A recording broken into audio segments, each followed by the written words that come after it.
Hello dear students आज हम बात करने वाले हैं मैग्नेटिक्स पर। मतलब आज हम मैग्नेटिक्स के न्यूमेरिकल्स सॉल्व करेंगे और आपको बताएंगे न्यूमेरिकल्स कैसे सॉल्व करते हैं।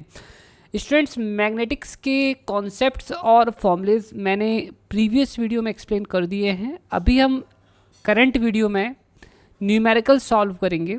ठीक है, तो बिना किसी टाइम गैप के जल्दी से स्टार्ट करते हैं क्वेश्चंस। ठीक है, तो हमारा सबसे पहला क्वेश्चन आपके सामने ये रहा। ठीक है, इस क्वेश्चन में बोला गया है the net magnetic flux through any closed surface.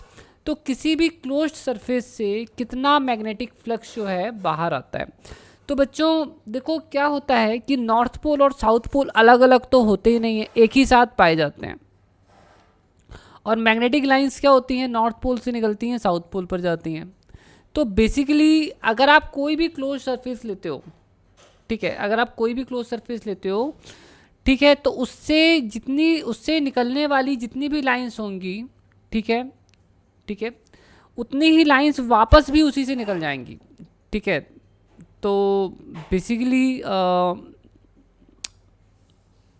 ठीक है, let me just explain you.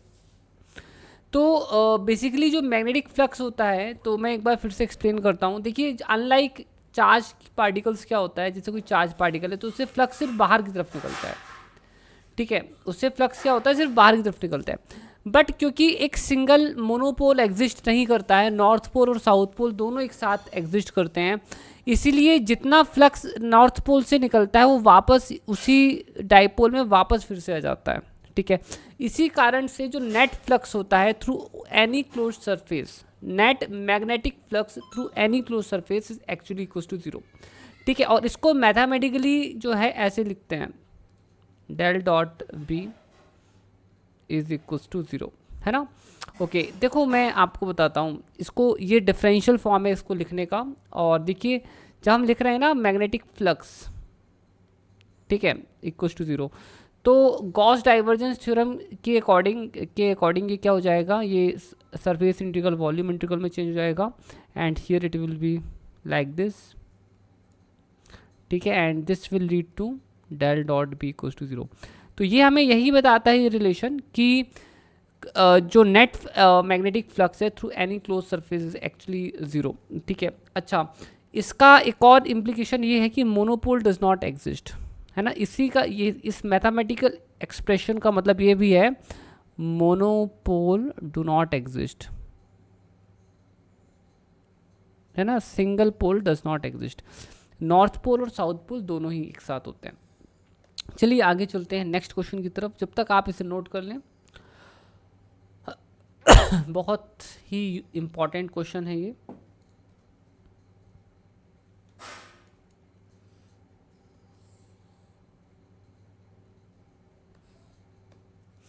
Next question ना ये रहा, आप इसे देख सकते हैं आपकी स्क्रीन के सामने।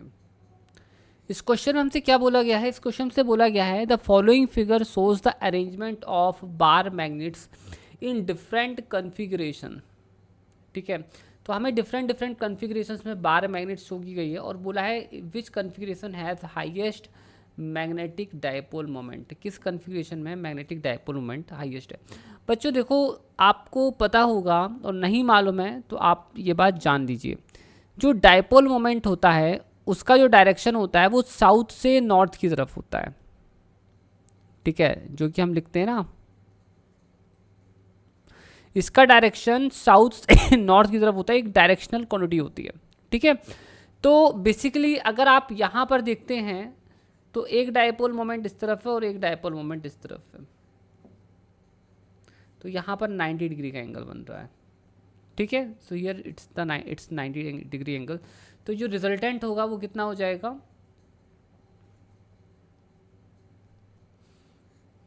ठीक है, m square plus 2m dot m cos 90 degree, है ना। तो ये हमारा हो जाएगा रूट ओवर 2m², तो ये हो जाएगा m√2।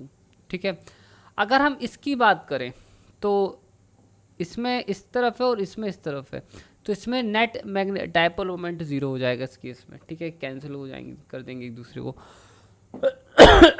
इसकी बात करूं तो इस वाले केस में मैग्नेटिक डायपोल मोमेंट होगा root over m square plus 2m.m cos 60। तो कॉस 60 √3/2 समथिंग होता है ना। So it is equal to हो जाएगा 2m² प्लस 2m² √3/2। अब यहाँ देखो इस वाले केस में से इसमें कितना आता है, इसमें ना कॉस 30 आएगा, ठीक है। तो ये हो जाएगा 2m² प्लस 2m²। कॉस 30 जो होता है ये हमारा होता है कॉस 30, सॉरी बच्चों कॉस 60 1/2 होता है, एक गलती हो गई यहाँ पर, ठीक है। और ये होगा √3/2। तो स्टूडेंट्स देखो अपन अब एक काम और करेंगे, यहाँ से जो है एम कॉमन निकल आएगा बाहर, अंदर बचेगा 2 प्लस, ठीक है। यहाँ से 2 भी कॉमन निकल जाएगा लग रहा है, नहीं कॉमन तो नहीं निकलेगा, बता देता हूँ आपको। √2 कॉमन निकलेगा और अंदर बचेगा 1 रूट ओवर 1 प्लस √3/2, ठीक है। और अगर हम इस वाले को देखते हैं, जस्ट 1 मिनट, क्वेश्चन बच्चों इजी है ना, इट्स क्वाइट इजी क्वेश्चन।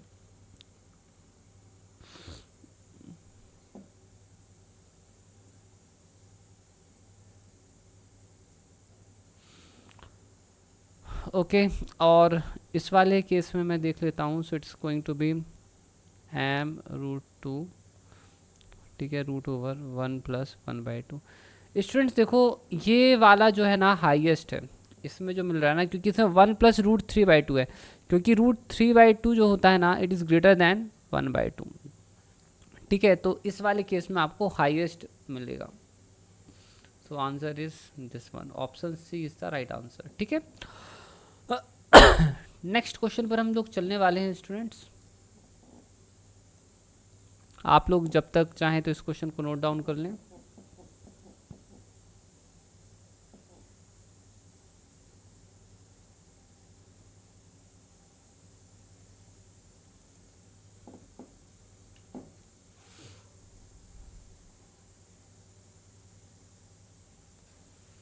सो देखिए यहाँ पर बच्चों ये हमारा नेक्स्ट क्वेश्चन है और बहुत ही इंटरेस्टिंग क्वेश्चन है, ठीक है। इस क्वेश्चन हमसे बोला गया है एक बार मैग्नेट है, लेंथ है और उसका मैग्नेटिक मोमेंट है ना, and the magnetic moment m, ठीक है। और देखो हमारे पास एक बार मैग्नेट है, तो ये हो गया साउथ, ये हो गया नॉर्थ, ये हो गई इसकी लेंथ एल, ठीक है। इसका मैग्नेटिक मोमेंट है एम, तो बेसिकली एम इक्वस टू हो जाएगा पोल स्ट्रेंथ इंटू एल, ठीक है। अब इन्होंने बोला कि इसको बैंड कर देते हैं, ठीक है, to form an arc as shown, ठीक है। तो इसे ऐसे बैंड कर दिया है जिससे आर्क बन गई है, और यहाँ जो एंगल बन रहा है ना वो 60 डिग्री का बन रहा है। स्टूडेंट्स बेसिकली जो डायपोल मोमेंट होता है उसमें एल जो होता है वो नॉर्थ और साउथ पोल के बीच का डिस्टेंस होता है। अब यहाँ पर जो डिस्टेंस है नॉर्थ पोल और साउथ पोल के बीच में ये चेंज हो गया है, just 1 second. Okay so students देखो क्या होता है कि जो डायपोल मोमेंट होता है ना वो होता है pole strength into length into distance between south pole and north pole. अब आप यहाँ देखो कि ये जो डिस्टेंस है ये चेंज हो गया है ना, ये डिस्टेंस अब एल नहीं होगा, इनफैक्ट ये डिस्टेंस होगा ये। तो ये डिस्टेंस कैसे निकालेंगे, तो ये हो जाएगा आपका 30 डिग्री, ठीक है। ये है रेडियस, तो ये हमारा हो जाएगा r sin 30, ठीक है। तो अब हमारा जो मैग्नेटिक डायपोल मोमेंट है एम डैश, ये हो जाएगा pole strength into 2r sin 30, और ये हमारा हो जाएगा,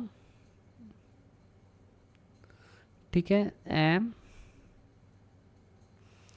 ठीक है, sin 30 कुछ टू 1/2 होता है, तो ये हो जाएगा एम आर, ठीक है। अब स्टूडेंट्स देखो यहाँ पर हमें क्वेश्चन में और क्या दिया है, ठीक है, दैट्स इट, ठीक है, ओके फाइन। तो अब देखो क्या होता है, ठीक है, what we should do, theta equal to होता है आर्क अपॉन रेडियस। ठीक है, तो हमारा जो थीटा है वो है 60 डिग्री, हमारा जो आर्क है वो है एल, और रेडियस है आर, है ना। तो ये हमारा हो जाएगा, तो यहाँ हमें ये रेडियंस में यूज़ करना होगा। ठीक है, तो ये हमारा हो जाएगा पाई बाय 3। देखो जब भी आप इक्वेशंस में यूज़ करेंगे, सॉल्व करेंगे, तो आपको रेडियंस में ही यूज़ करना है। ठीक है, because radians is the SI unit. ठीक है, अब यहाँ पर हमें आर की वैल्यू निकाल लेनी है, विच इज़ इक्वल टू है 3L अपॉन पाई। तो ये हो जाएगा M3L अपॉन पाई। तो आप 3 अपॉन पाई को यहाँ पर अलग कर दो, ये हो जाएगा ML, और ये हो जाएगा 3 अपॉन पाई। ML की वैल्यू है M। ठीक है, तो हमारा जो आंसर आएगा वो होगा ऑप्शन ए। ठीक है, आया बच्चों समझ में? बहुत ही ईजी क्वेश्चन है। आप लोग इस क्वेश्चन को नोट कर लें, जब तक हम लोग फिर नेक्स्ट क्वेश्चन की तरफ आगे बढ़ेंगे।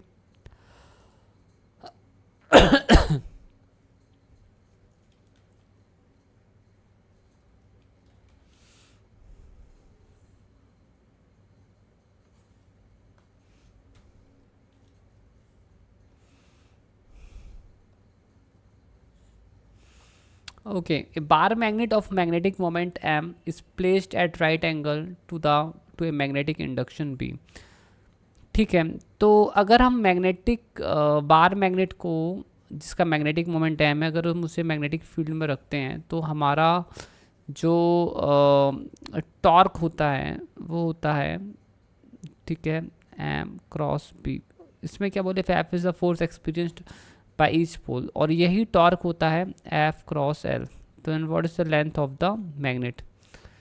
देखो यहाँ पर हमको बोला गया है राइट एंगल्स में, तो साइन 90 जो होता है वो 1 होता है। ठीक है, तो ये हो जाएगा एम बी, और आप इसे सिंपली एफ एल लिख लीजिए, तो लेंथ हो जाएगा एम बी अपॉन एफ। ठीक है, एम बी अपॉन एफ, तो m B upon F, so this is going to be your answer. ठीक है स्टूडेंट्स, नेक्स्ट क्वेश्चन पर हम लोग चलेंगे, जब तक आप लोग इस क्वेश्चन को नोट कर लें।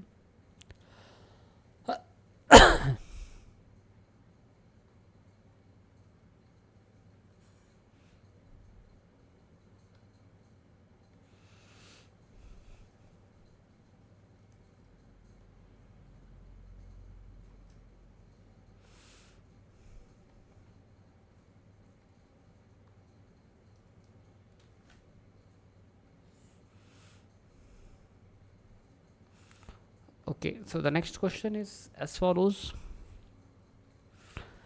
बच्चों इस क्वेश्चन में हमसे बोला गया है बोला गया है a magnetic needle suspended parallel to a magnetic field requires 3√3J of the work to turn it through 60 degree. The torque needed to maintain the needle in this position. तो हमें पता लगाना है कि कितना टॉर्क इस सिचुएशन को maintain करने के लिए ज़रूरी है ना। तो जो टॉर्क होता है वो होता है एम क्रॉस बी। ठीक है, तो अगर टॉर्क का मैग्नीट्यूड देखा जाए तो एम बी साइन थीटा होता है। ठीक है, साइन 60। स्टूडेंट्स यहाँ पर इशू ये है कि देखो हम टॉर्क तो पता लगा सकते हैं कि 60 डिग्री पर मेंटेन रखने के लिए कितना टॉर्क की ज़रूरत होगी बट प्रॉब्लम ये है यहाँ पर कि यहाँ पर हमें एम और बी का वैल्यू नहीं पता है, तो वो हम निकालेंगे। तो magnetic needle is suspended parallel, तो यहाँ पर कुछ चीज़ें दी गई हैं। ठीक है, और यहाँ पर हमें बताया गया है कि ये मैग्नेटिक नीडल है साउथ नॉर्थ। ठीक है, ये मैग्नेटिक फील्ड बी हो गया। ठीक है, इसको 60 डिग्री टर्न करने में, ठीक है, कितनी एनर्जी की ज़रूरत पर, कितना वर्कडन लग रहा है, √3J।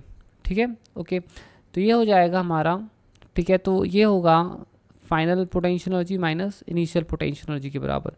तो हमारी फाइनल पोटेंशियल एनर्जी है माइनस एम बी, ठीक है, cos 60 minus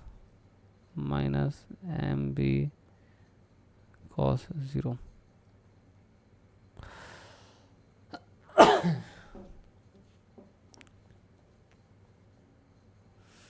minus m B. Cos 60 जो है ये हो जाएगा 1/2, ठीक है, और ये हो जाएगा माइनस एम बी, तो ये हमारा हो जाएगा प्लस एम बी हो जाएगा, ये हो जाएगा एम बी अपॉन 2, ठीक है। तो एम बी अपॉन 2, तो यहाँ से हमें, ठीक है, ये कितना दिया हुआ है √3j, है ना। तो एम बी की वैल्यू हो जाएगी 2√3j। इस एम बी की वैल्यू हम यहाँ पर पुट कर देते हैं, तो ये हो जाएगा 2√3j इंटू √3/2, तो ये हमारा हो जाएगा 3j। तो हमारा जो आंसर है 3j बी। ठीक है बच्चों, समझ में आ गया आप लोगों को कैसे करना है? आई होप सो ये सब क्लियर हो गया होगा आप लोगों को। ठीक है, अब हम आगे चलने वाले हैं नेक्स्ट क्वेश्चन पर। So just wait for while, जब तक आप लोग इसे नोट कर लें।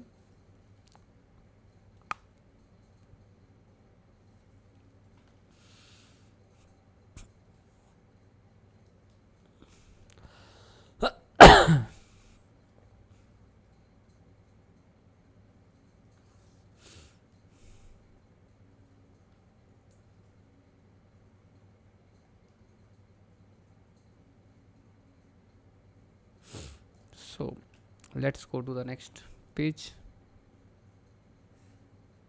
Yeah, fine. So students, यहाँ पर हमसे बोला गया है an iron rod of susceptibility 599 is subjected to a magnetizing field of this much is subjected to this much। देखो ये क्या है, एम्पियर पर मीटर, तो ये हमारा H है, ठीक है। ससेप्टिबिलिटी ये है, ठीक है, और ये डायमेंशन लेस होती है, इसलिए इसका कोई डायमेंशन नहीं दिया हुआ है। The permeability of the rod, तो हमें परमिबिलिटी निकालनी है। तो बच्चों रिलेटिव परमिबिलिटी कुछ होता है 1 प्लस मैग्नेटिक ससेप्टिबिलिटी, तो ये हो जाएगा 1 plus x 599, so it will give you 600, ठीक है। अब परमिबिलिटी कुछ होता है, ठीक है, relative permeability into permeability of the free space, तो ये हो जाएगा 600 इंटू, ठीक है, इसकी वैल्यू होती है 4 पाई इंटू 10⁻⁻⁷। आप इसे सॉल्व कर लीजिए, you will be getting 2.4 pi into 10⁻⁻⁴, ठीक है, ये आपका आंसर है, ठीक है। और SI यूनिट्स में है ये। सो ये किससे मैच कर रहा है, 2.4 इंटू 10⁻⁻⁴, ठीक है, ये हमारा आंसर डी, ठीक है। नेक्स्ट क्वेश्चन पर हम लोग चलेंगे बच्चों।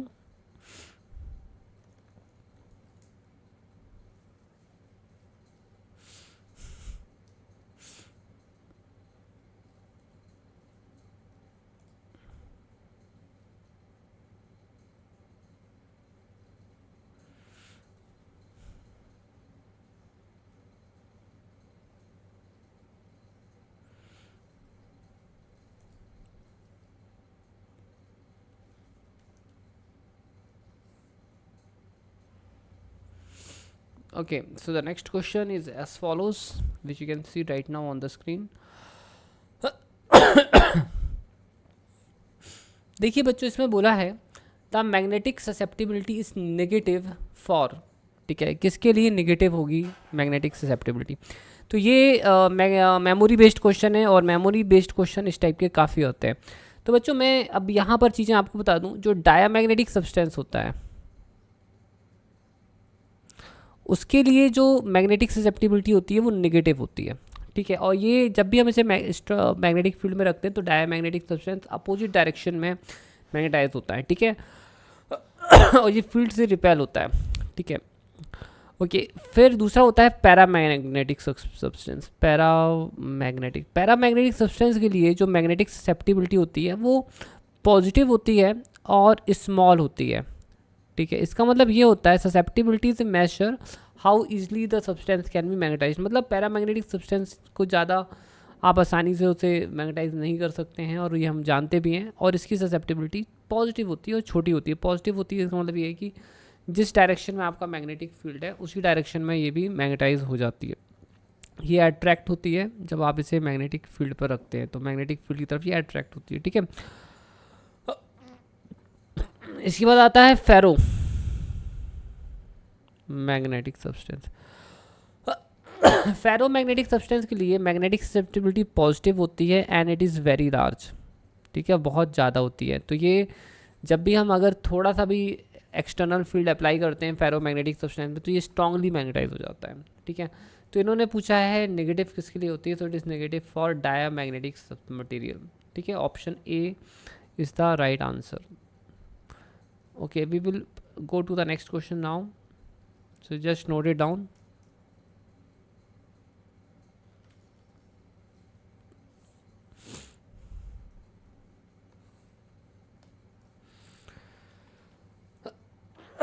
नेक्स्ट क्वेश्चन ये रहा आपकी स्क्रीन पर, आपके सामने। इस क्वेश्चन में हमसे बोला है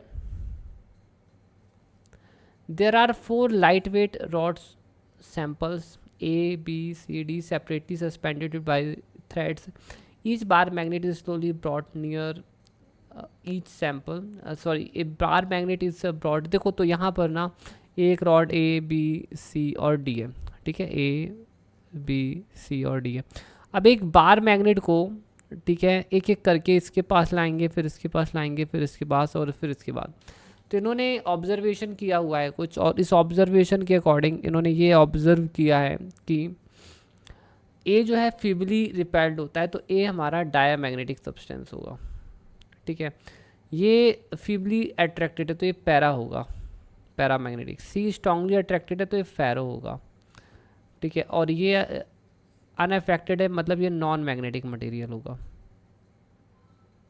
ठीक है। तो इसमें से राइट आंसर क्या है, बी इज पैरामैग्नेट, है ना, B is feebly attracted so it is a paramagnet, तो ये राइट आंसर है। सी इज डायामैग्नेटिक, गलत, ठीक है। डी इज फेरोमैग्नेटिक, गलत। ए इज नॉन मैग्नेटिक, गलत, ठीक है। तो इसका राइट आंसर है ऑप्शन ए, ठीक है। ओके स्टूडेंट्स, सो अब हम आगे चलते हैं।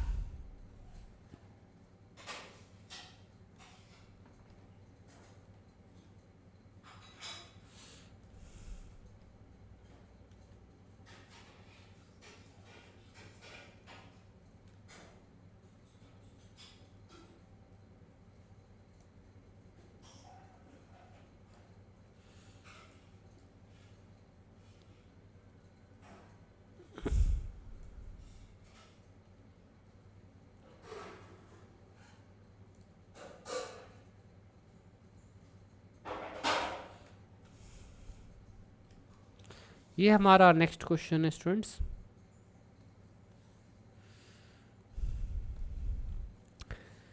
इस क्वेश्चन में हमसे बोला गया है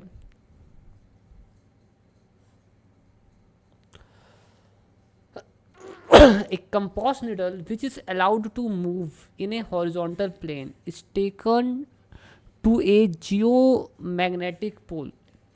देखो एक compass needle is allowed to move in a horizontal move. देखो ये क्या है, ये हमारा से अर्थ है, ठीक है, और यहाँ पर नॉर्थ पोल है, यहाँ पर साउथ पोल है। एक कंपोस्ट नीडल को इसके ऊपर रख दिया गया है। अब बच्चों यहाँ क्योंकि हमने एक पोल के ऊपर इसलिए रख दिया है, तो ये जो निडल होगी, बेसिकली निडल में भी एक मैग्नेट होती है, और निडल मैग्नेट अगर होती है तो उसमें भी एक साइड नॉर्थ होता है और एक साइड साउथ होता है। तो ये बेसिकली साउथ वाला नॉर्थ से अट्रैक्ट होता है और नॉर्थ वाला साउथ की साइड अट्रैक्ट होता है, ठीक है। बट यहाँ पर प्रॉब्लम ये है कि ये परपेंडिकुलर है और ये यहाँ से मैग्नेटिक फील्ड का डायरेक्शन ऐसा है। तो एक्चुअली में सिचुएशन ये है कि इसकी जो निडल है इसका डायरेक्शन कुछ भी हो सकता है, ठीक है। If you are moving it will go to an any direction, क्योंकि यहाँ जो फील्ड है, फोर्स है, परपेंडिकुलरली लग रहा है इसके ऊपर, जिसके कारण इसका कोई डेफिनेट ओरिएंटेशन यहाँ पर नहीं हो सकता है, ठीक है। So it will stay in any position, ठीक है। तो इसका राइट आंसर ऑप्शन बी होगा। नेक्स्ट क्वेश्चन पर चलते हैं।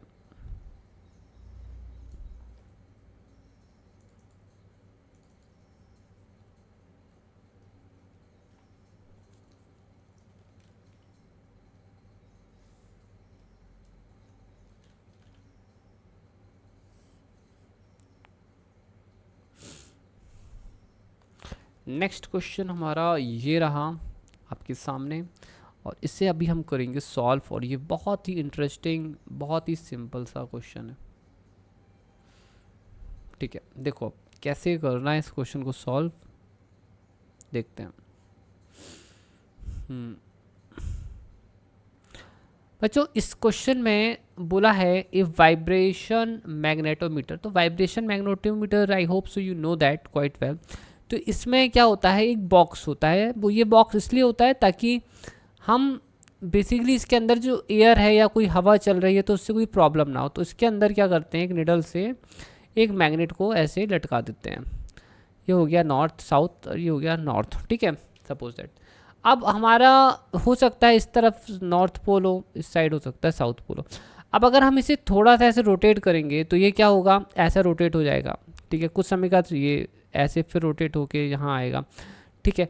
तो इसका ना ये जो प्रोसेस है ऑसिलेशन का, ये स्टार्ट हो जाएगा, इट विल स्टार्ट ऑसिलेटिंग। इसी को कहते हैं वाइब्रेशन मैग्नेटोमीटर, ठीक है, ओके। अब इसमें करना क्या है, इसमें बोला है the magnet executes oscillation with A time period 2 seconds. तो यहाँ पर जो टाइम पीरियड है वो 2 सेकेंड्स है। अब आपको वाइब्रेशनल मैग्नेटोमीटर के बारे में कुछ चीज़ें आपको पता होनी चाहिए। सबसे पहली बात तो मैं आपको ये बता दूं कि इसका जो टाइम पीरियड होता है ये इन्वर्सली प्रोपोर्शनल होता है एक्सटर्नल मैग्नेटिक फील्ड के जो अप्लाई किया गया है। तो ये आप देख सकते हो नॉर्थ और ये साउथ जो है it causes external magnetic field, ठीक है, इसके प्रोपोर्शन होता है। इसका जो फुल फॉर्मूला है टाइम पीरियड का वो होता है, let me just tell you, इसका जो फुल फॉर्मूला है टाइम पीरियड का वो होता है 2π√/I/mh, जहाँ की h जो है वो एक्सटर्नल मैग्नेटिक फील्ड है। तो बेसिकली आप इसे h बोलिए, it is a magnetizing field, ठीक है। So that will be a better convention, ठीक है, ठीक है। तो इससे अपन लोग h बोलेंगे और ये हमारा क्या हो गया, फॉर्मूला हमारा ये है।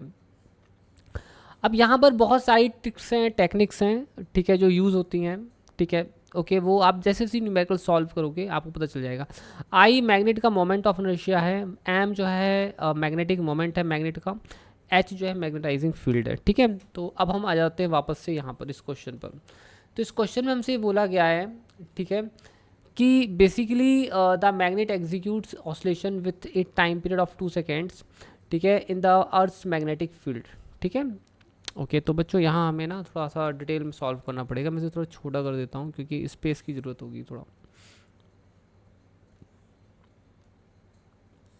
ठीक है, ओके। अब यहाँ देखिए, सो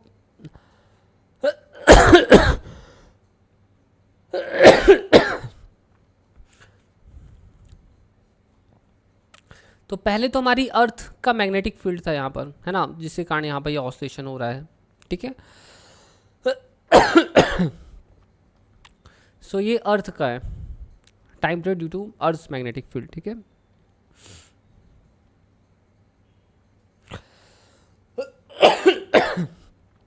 अब यहाँ आगे चलते हैं हम लोग।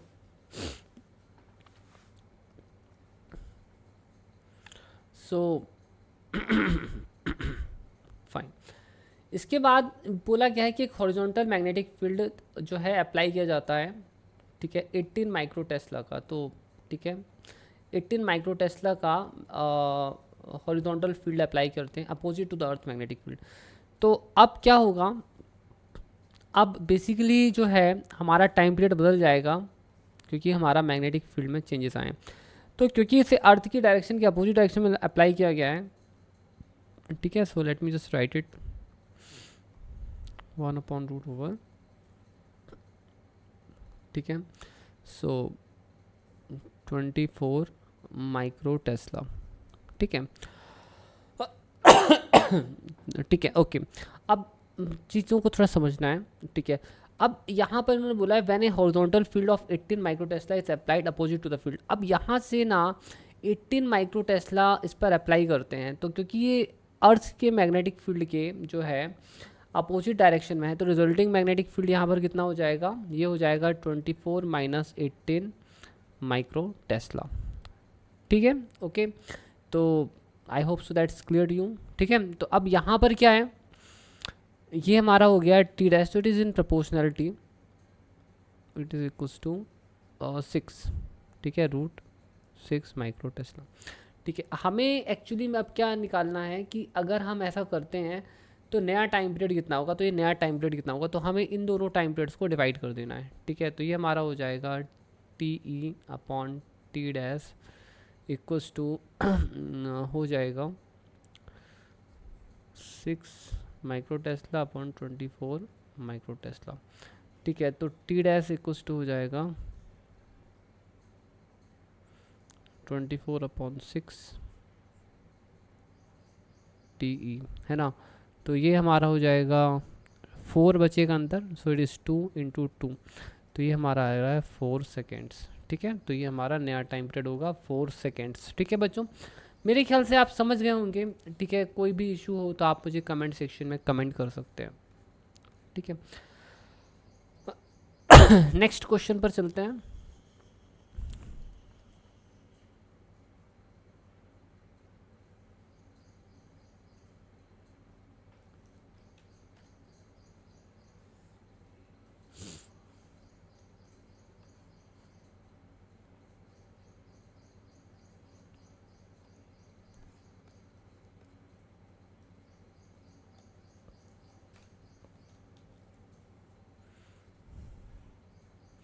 तो स्टूडेंट्स ये हमारा नेक्स्ट क्वेश्चन है बच्चों। इस क्वेश्चन में बोला है हमसे, ठीक है, for protecting A sensitive equipment from the external electric arc it should B.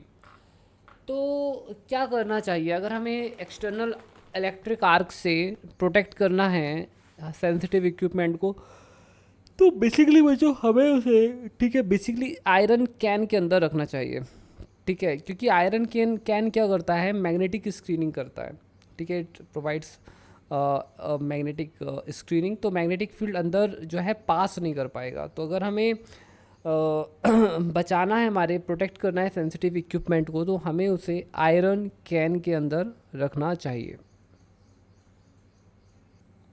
Okay, so students basically इस क्वेश्चन में यहाँ पर एक्सटर्नल इलेक्ट्रिक आर्क की जगह ना एक्सटर्नल मैग्नेटिक फील्ड होना चाहिए, एक्सटर्नल मैग्नेटिक फील्ड, ठीक है। क्योंकि इलेक्ट्रिक आर तो इलेक्ट्रिक डिस्चार्ज है, ठीक है। तो we will just modify this question, for protecting is sensitive equipment from external magnetic field it should be placed in iron can, ठीक है। तो ये हमारा आंसर है। ओके